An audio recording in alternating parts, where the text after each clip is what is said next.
G'day everyone, it's Adam from Visa and Citizenship Lawyers.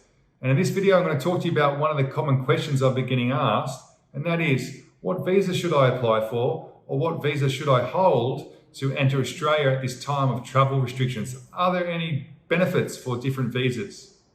Now, little disclaimer here, everything in this video is general information. Whatever is relevant to your circumstances needs to be assessed regarding your circumstances. I'm just going to go off some general questions I've been getting asked and give you those examples. So with regards to, I'm going to start off with visitor visas.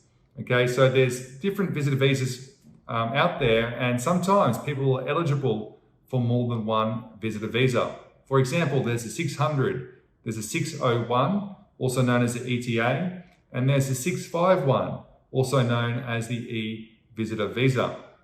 Now, some people are eligible for an ETA visa and also a 600 visa application. And what can happen in those circumstances is people don't know which one to apply for. What you can do is enter Australia on an ETA or a 651, which has a 3-month stay facility period.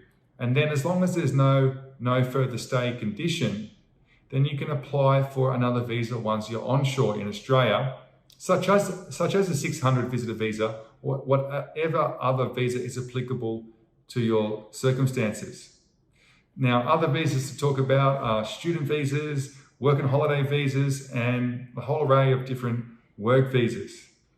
The main point that I'm going to talk to you about and what I want to really emphasize is that the most important thing is at this point in time is a travel exemption. You're not going anywhere. You're not coming to Australia unless you've been approved the travel exemption application. Now, also to be mindful of, if you're intending to come to Australia to work, you're going to need a visa which permits you to work in Australia. There's what's known as genuine temporary entry criteria. And this can be a mindful for people, and it really is important that you know about genuine temporary entry criteria, and it applies to most temporary visas. And what genuine temporary entry criteria says is basically you're entering Australia to stay for a temporary time for the purposes that the visa has been granted. So if it's a visitor visa, you've been granted the visitor visa to visit Australia. You cannot work in Australia on a visa unless the visa permits you to work in Australia.